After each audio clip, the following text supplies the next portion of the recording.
bienvenidos a Esquina Literaria. Estoy leyendo este libro, Cárcel y Fábrica, una analogía muy interesante entre estas dos instituciones.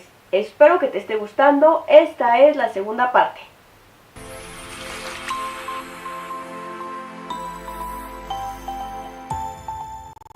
A petición de algunos elementos del clero inglés, alarmados por las proporciones que la mendicidad había alcanzado en Londres, el rey les permitió usar el castillo de Bridewell para recoger allí a los vagabundos, los ociosos, los ladrones y los autores de delitos menores. La finalidad de la institución, conducida con mano dura, era corregir a los internos por medio del trabajo y de la disciplina, además de desanimar a otros a volverse vagabundos.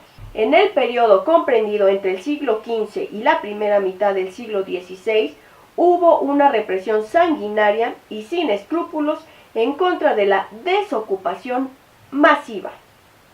Las workhouses en Inglaterra. La función de la casa de trabajo, además de pagar a los recluidos en ellas el salario mínimo, es un control de la fuerza de trabajo, de la educación y la domesticación del proletariado. En julio de 1589, los magistrados de la ciudad de Ámsterdam decidieron fundar una casa, donde todos los vagabundos, los malhechores, los holgazanes y gentuza del mismo tipo pudiera ser recluida como castigo y pudieran ser ocupados en algún trabajo durante el tiempo que los magistrados juzgaran conveniente, después de considerar sus culpas y sus fechorías. La función fundamental de la institución correccional, imponer la disciplina capitalista de producción. El trabajo forzado y los bajos salarios son muy útiles, ya que hacen particularmente opresivo el método de trabajo y preparan para obedecer una vez que el recluso esté fuera. La dureza particular de las condiciones en el interior de la casa de corrección tiene además otro efecto sobre el exterior, lo que los juristas llaman prevención general, o sea, una función de intimidación. De esta forma, el trabajador libre, antes que terminar en la casa de trabajo o en la cárcel, prefiere aceptar las condiciones impuestas por el patrón. Si bien la degradación global del individuo es la manufactura y es en la fábrica donde se da el adiestramiento, existen otras instituciones subalternas con características modernas que tienen el mismo fin, tales como la familia, la escuela, la cárcel, el hospital, más tarde el cuartel y el manicomio. Todas ellas van a asegurar la producción, la educación y la reproducción de la fuerza de trabajo que necesita el capital. La familia patriarcal burguesa adquiere un singular vigor. El padre se convierte en una figura social y de control de gran autoridad. Los poderes públicos delegan la regulación de la educación de los hijos y el control de la esposa. La socialización de los jóvenes se hace en este periodo uno de los objetivos fundamentales de las casas de trabajo. Corregir a la delincuencia juvenil es la causa decisiva que determinó la construcción de la institución. Casas de corrección para jóvenes surgen por doquier simultáneamente con las de pobres y muchas veces en las casas de trabajo ordinarias había secciones para jóvenes de buena familia, que eran recluidos ahí por voluntad de sus padres. Al lado de la familia se van formando las otras instituciones. La primera de todas es la casa de trabajo y de corrección, que tiene la característica por un lado de ser un lugar de producción y por otro lado instrumento educativo de tipo paterno. Las workhouses en Norteamérica en los primeros años del siglo XIX.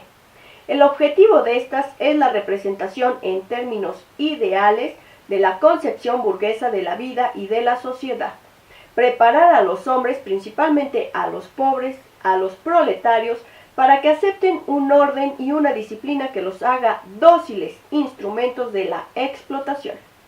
Los pobres, los jóvenes, las prostitutas llenan en el siglo XVII las casas de corrección.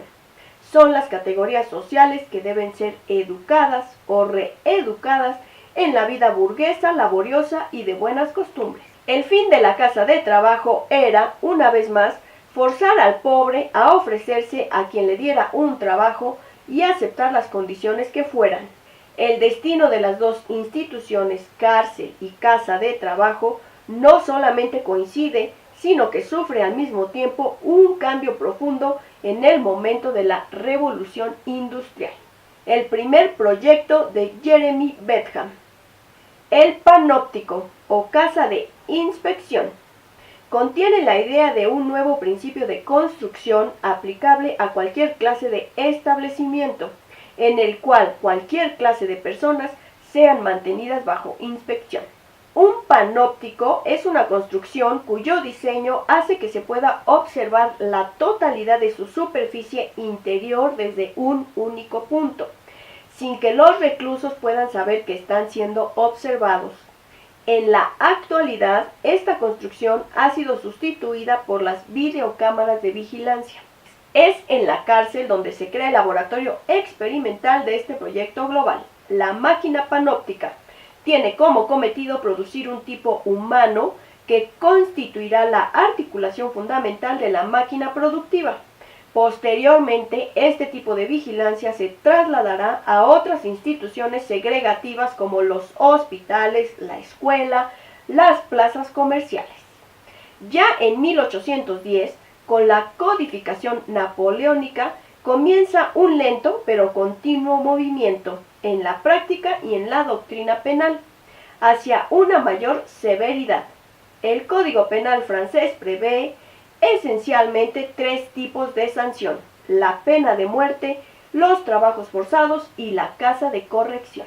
Sin embargo, en ciertos grupos marginados, el efecto intimidatorio resulta extremadamente difícil de alcanzar, ya que basta que la cárcel asegure el mínimo vital, es decir, techo y alimentación, para que la vida carcelaria resulte mejor que vivir en libertad, es decir, en situación de calle. En estas primeras experiencias italianas, el pobre no se distingue del pequeño delincuente. La legislación represiva creaba los delitos de vagancia y de mendicidad, y el pobre se perfilaba como ese pequeño delincuente por cometer robos menores.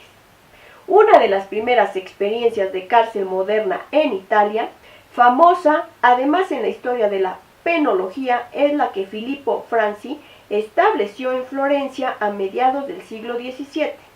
La estructura fundamental de esa institución dedicada a los jóvenes era parecida a la de los hospitales de la época. Jóvenes abandonados eran recogidos por la ciudad, se les asistía y se les daba de comer, y se les mandaba a trabajar a algún comercio.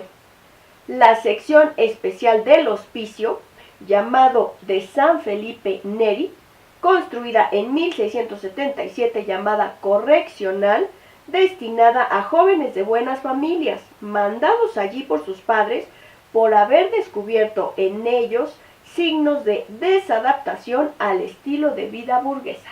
Entre 1723 y 1729 se reforma en Italia la legislación criminal, introduciendo el principio de legalidad y de proporcionalidad entre la pena y el delito cometido.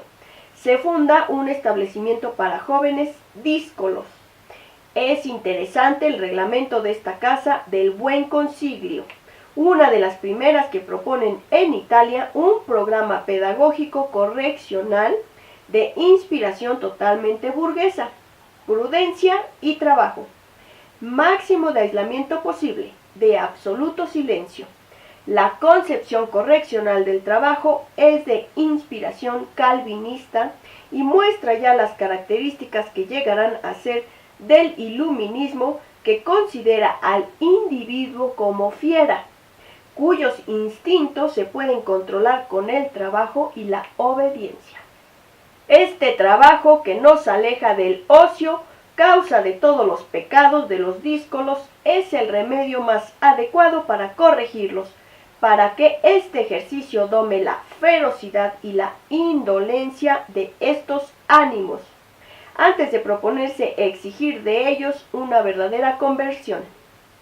Fue Giuseppe Maria Galanti que auspició la fundación de hospitales para pobres y mostró cómo la mayor parte de los delitos del reino de Nápoles eran robos en el campo, el delito típico de los campesinos pobres.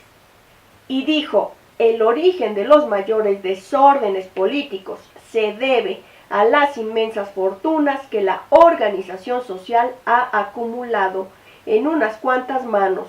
Los excesos de opulencia han provocado los excesos de indigencia.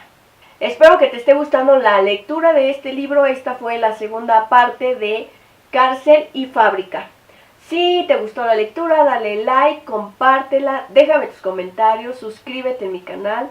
Muchas gracias por escucharme y nos vemos en la tercera y última parte de la lectura de este libro.